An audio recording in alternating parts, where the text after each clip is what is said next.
Before we jump into the episode today, I want to share something with you from my heart.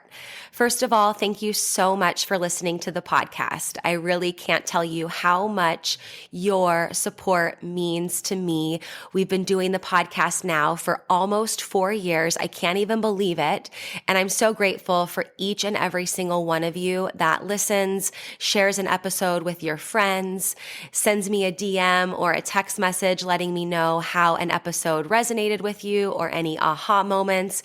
Seriously, I couldn't be more grateful to be able to create this podcast. It has been such a blessing in my life, and I love hearing the ways it's been able to provide value in yours as well. One thing you might not know is how much work it takes to be consistent with a podcast. In fact, did you know that the majority of podcasts don't make it past episode number 10? And we are well beyond that. And it's just a lot thinking of the episodes, recording them, editing them, managing the guests, making sure that everything runs smoothly and gets uploaded consistently and regularly. And so that's why I have created an amazing opportunity for you to support the podcast monetarily. And in exchange for that, you will get exclusive premium subscriber content. So for as little as $3 a month, you can become a premium subscriber of the podcast. And every month I will upload new voice-guided workouts and breathwork meditation audio for you. So that way you can work out with me, coaching you in your ears. You can also take a moment to reduce your stress and relax and come down and ground down with one of my breathwork audios. So if that is on your heart to support the podcast for as little as $3 a month to become a premium podcast subscriber, I can't tell you how much that means to me and the growth of this podcast. I appreciate you. If you're interested, click the link in the description, become a premium podcast subscriber, new content every month, and while supplies last, I'll send you an exclusive podcast coffee mug so you can have your self-love and sweat coffee every morning. I appreciate you. Now let's get into the show. Welcome to Self-Love and Sweat, the podcast, the place where you'll get inspired to live your life unapologetically, embrace your perfect imperfections, break down barriers, and do what sets your soul on fire. I'm your host, Lunden Souza. Hey friend, it's me, Lunden Souza, online lifestyle transformation coach. I help people all over the world just like you who know they are meant for more, get their mind right and their body tight, and go from crazy busy to crazy happy. And hey, if it's our first time meeting, welcome. So happy to have you. And if you've been with us for a while, it's so great that you're here too. I'm really excited to share this episode of the Self-Love and Sweat podcast with you.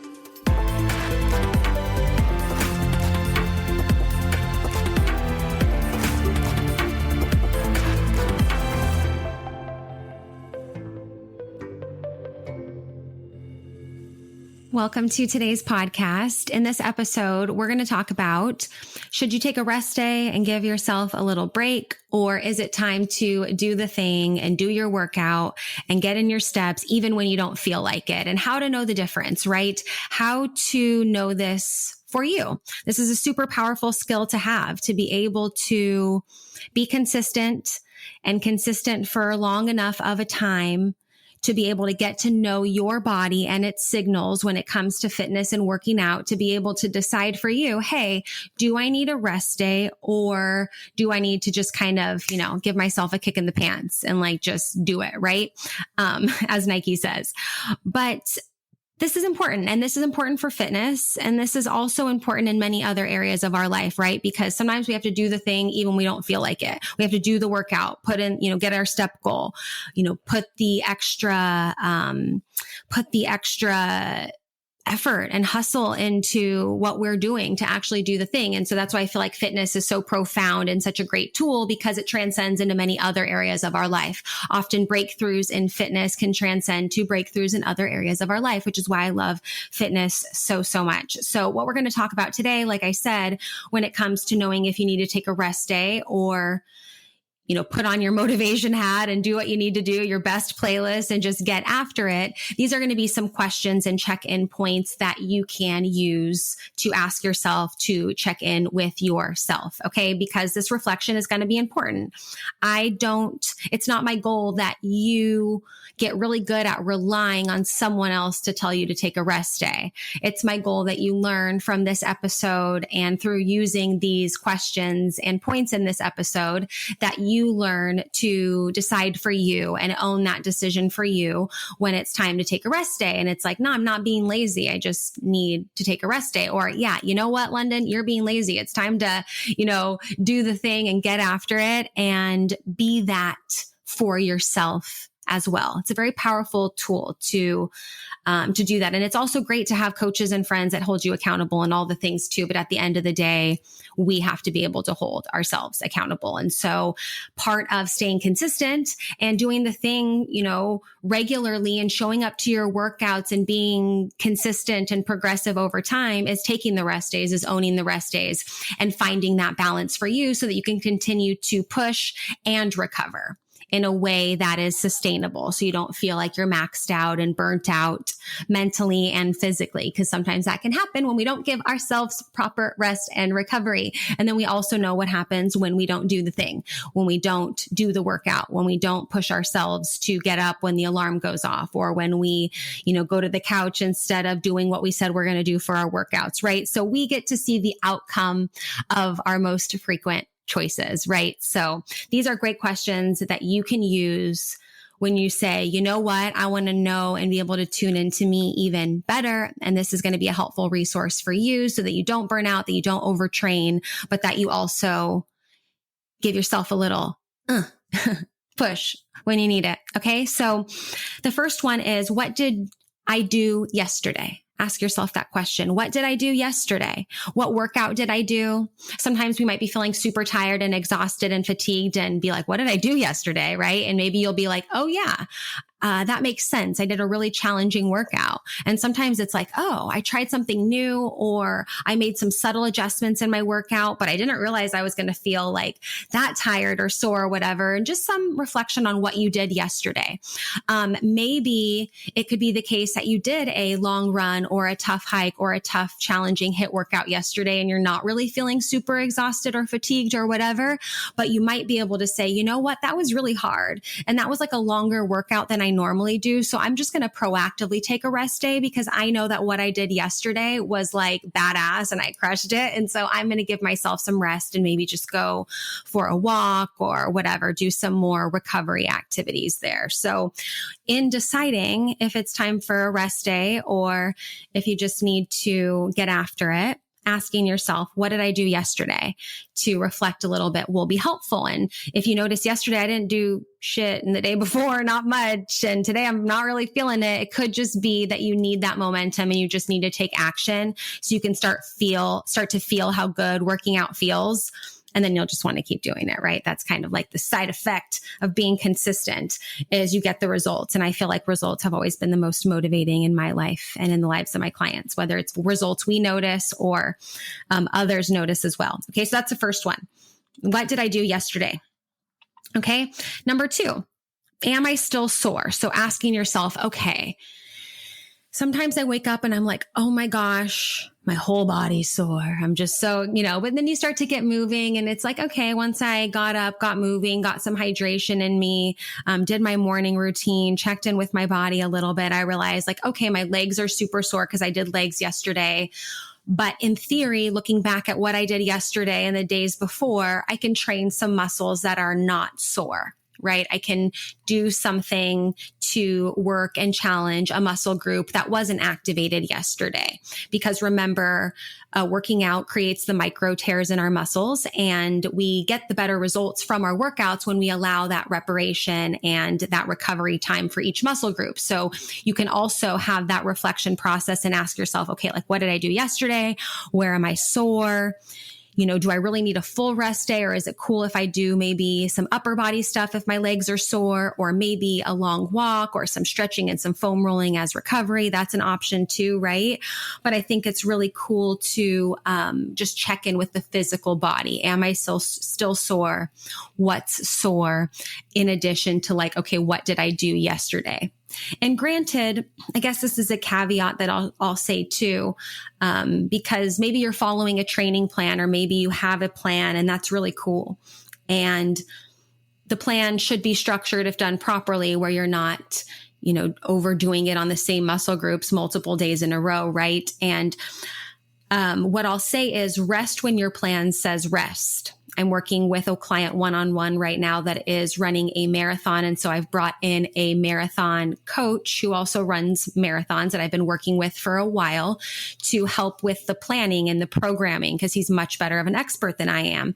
And this client in particular that I'm working with, he's really doing a great job at recognizing and overcoming moments where he's just like all the way in or like all the way out, and really finding that happy medium and that sturdy ground. And throughout this marathon training, he noticed, oh yeah, like my easy pace is my easy pace for a reason. Just because I feel like I can run faster doesn't mean that I should. I need to trust the plan and stay where it's at. And even if I feel good on a rest day, I also need to be resting. So if you have a plan and you're working with a coach, or maybe you're doing one of my online coaching programs, rest when your plan says rest. And if you've chosen, okay, I'm doing 3 days a week and the other days, or 4 days a week and then the other days are rest days, even if it's a plan that you've created for you and you've said, okay, I'm going to do this. These are my workout days and these are my rest days. Rest on those days, right? So that's a caveat, like a little side note there.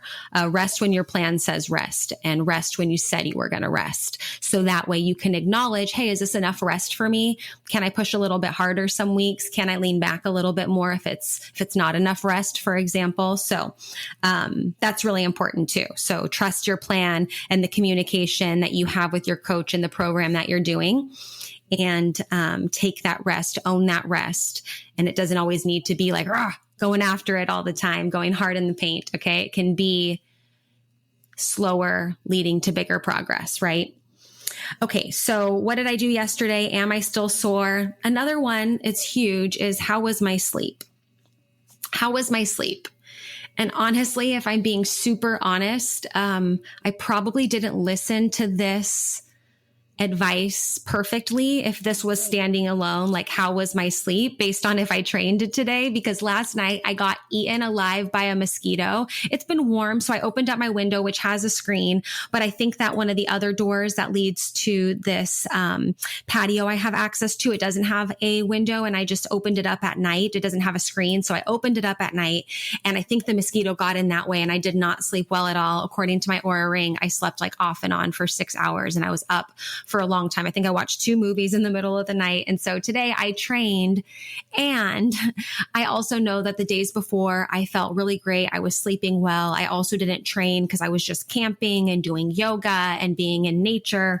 And so I felt like, because of the past 13 plus years of knowing my body and knowing, okay, I'm tired because I didn't sleep for one night because of this like annoying ass mosquito. And I think I can push my limits and do a workout with some weights. I'm not going to lift super heavy, but I did a 26-minute workout that was just a bunch of combination exercises for legs and shoulders. I did get some burning and breathlessness, and it did feel a little bit heavy, but it definitely wasn't my heaviest. And I'm feeling good. I think I'll get a good night's sleep tonight, presuming the mosquito is not there. And I think that it will be a good feeling for me. I don't feel exhausted right now. I feel really good. I know I'll eat a great dinner. I'm going to go for a little evening walk here soon, get another big glass of water in my water bottle. And so, not to justify or like, there's always exceptions to rules, right? And the better we get to know ourselves. And I've had so many experiences of pushing my limits so hard. Trust me, it's not my intention to do that at all. I just knew that getting back into the flow of strength training was going to be helpful, and lifting weights and moving my body to give me that for the rest of the week for my productivity level, and getting in the flow after having been camping all weekend was a nice physical to get me motivated in the flow of working also after I had been camping, right? Because I was like relaxing in nature, all the fun things. I'll do a podcast podcast about that particular camping trip too. It was a really awesome, enlightening experience. And so, yeah. So how was my sleep, right? So if you're asking yourself, okay, did I sleep crappy last night? If I, work out today, am I going to be more exhausted and more hungry and just whatever, just it's going to mess up my day because I'm just not going to be able to put forth the effort. Okay. If you didn't sleep well, great, right? If you haven't slept well the last few nights, maybe you need to take a rest day, but considering looking at your rest when feeling that fatigue and asking yourself, okay, what did I do yesterday? Well, why am I tired? Did I work out? No. Oh, my sleep wasn't that good. Maybe that's why I'm tired and I feel like I need a rest day, right? So just asking those questions so it kind of fires and brings in and wires, some connections there and some aha moments of oh yeah, that's what happened, or that's what, how I slept last night. And oh my gosh, I slept outside of my covers and that mosquito just got me. I think I had over 12 bites there. They were gone by the morning, but I was scratching everywhere. And then I feel like sometimes you think that there's more than there actually are. I felt like there was 16 on my ankle, but maybe there was 2 and I was just scratching everywhere. Like it was no tomorrow. It was intense, to say the least, but I woke up this morning and I went for a nice walk up this hill, did a workout, like I said, 26 minutes, not a raging, I shouldn't say raging, but not a really intense hour and a half weight training session like I sometimes will do. This was very just quick, to the point, effective, and exactly what I needed because I know that for me, right? So how was my sleep? Not that great. But I get to fine tune this for me. But most of the time when we're not getting good sleep, it's probably not a good idea to push our limits. And let's say you were doing a race or a running race or something, and you were nervous, so you didn't sleep well that night. It's not time for a rest day. It's race time, right? So you can kind of ask yourself, is it time for a rest day or is it go time? Cool. Some signs of overtraining that I think are important to think about.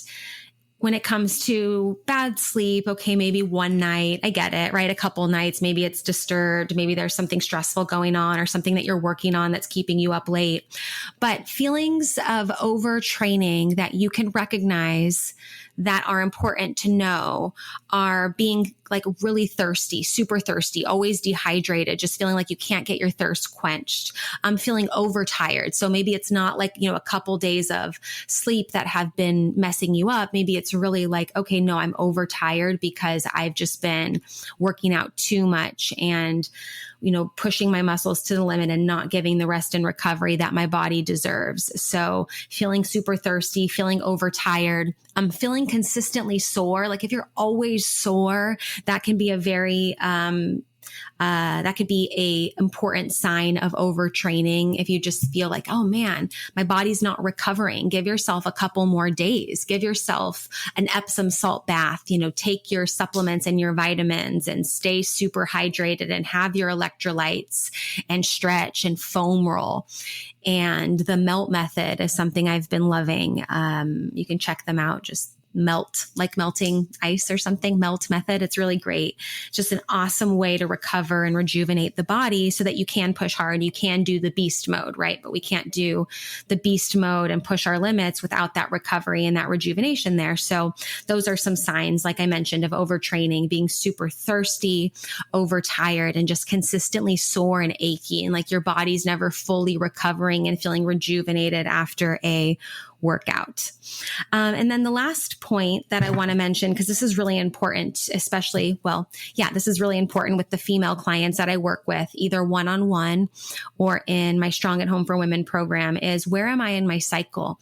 And as females, understanding that if you are cycling, let's say you haven't gone through menopause yet, and even if you have, there's ways to monitor where you're at in your cycle in terms of your energy levels and some of those consistent fluctuations that happen month over month, and to be able to say, oh yeah, I do need a rest day because even though I didn't do much yesterday, or if I did, I don't really feel it. I'm feeling pretty, recovered, whatever. I'm not really sore. My sleep was pretty good.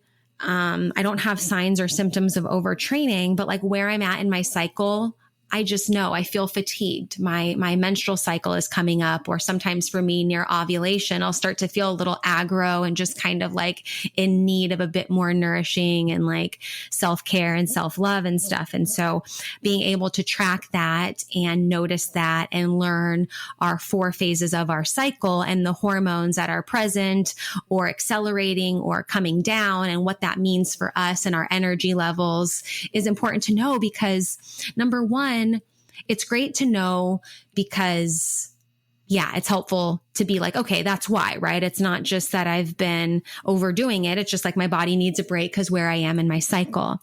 I also think it's really powerful because now I structure my training plans based on my cycle. I know that, okay, so where I am in my cycle now, it is Monday. I know that my period is coming on Friday. That's also partially why I pushed myself today, because I know come Wednesday, Thursday, Friday, I'm going to be leaning in much more to longer rest and just walking and stretching and more lightweight total body, restorative, kind of more yoga, stretching, opening of the heart and hips, and those type of movements are going to be what I'm going to check into. So it's like, I know from many, many, many months and years of tracking this kind of where my body usually is typically energetically, so that I can schedule those workouts accordingly. And I think that's really important, because then it's sometimes like, okay, I'm not that tired, but I'm going to have like a proactive rest day and do a face mask and take a bath or just go for a long walk, not necessarily because I need it or feel like I need it at the moment, but looking at my patterns and knowing me, like I know me, I know where I'm going to be at in a few days. And I want to, be proactive in that. And we get to do that the more we tune into our body and learn, go beyond just the workouts and doing the work-ins and tuning in and knowing how our body communicates with us when we're quite frankly like tired AF and need a break, and how our body communicates with us when it's just being like, you are being a stubborn inner child and you just need to do the thing and like get after it. Right. So, I just think that these questions are super helpful. So I'm going to go through them one more time. Okay. So what did I do yesterday? Okay. But first of all, I'm going to say rest when your plan says rest. Okay. Trust your plan. Trust what you're doing. Take the rest that you said you were going to do for your plan. Right. So that's super important. You don't need to go hard in the paint all the time. And then the questions is like, what did I do yesterday? Am I still sore? How was my sleep? Do I have signs of overtraining where my body really needs a break? And then also, where am I in my cycle? And men, I'm not as well versed in men's cycles. And I know that you don't have some of the physical, or you don't have the physical symptoms that women do, but pay attention to where your kind of mood and energy levels are throughout the month, and see where you're at, and just kind of monitor things like that, because patterns are cool. It's cool to see that. But I'm more well-versed in women's hormones and working out in order to use our hormones as our superpowers, instead of just, I just felt like for the longest time, it was like, I heard from my clients like, oh, I'm on my period and I have cramps, so I can't work out. Or I wasn't on my period and we were like working out, right? But being able to structure and plan our workouts so that we can work with our hormones is a really great strategy, and something I love to coach on in my Strong at Home for Women program, as well as in one-on-one coaching. It's a great way to tune into our body and to tune into the best moments to get our PRs and the best moment to get our Zs.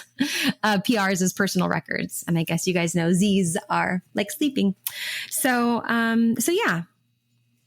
How do you know? Ask yourself these questions, and then send me a message on Instagram. You can shoot me a DM. I love hanging out in the DMs on Instagram at LifeLikeLondon, and let me know how these questions have helped you learn more about you and take that proactive rest when you need it, or take that rest when your body's like, hello, you need to be taking that rest right now, and listening and knowing the importance of listening there. So, hope you enjoyed this episode. Talk to you guys next time. Bye. Thank you so much for listening to this episode of Self-Love and Sweat, the podcast. Hey, do me a favor. Wherever you're listening to this podcast, give us a review. This really helps a lot. And share this with a friend. I'm only one person, and with your help, we can really spread the message of self-love and sweat and change more lives all around the world. I'm Lunden Souza, reminding you that you deserve a life full of passion, presence, and purpose, fueled by self-love and sweat.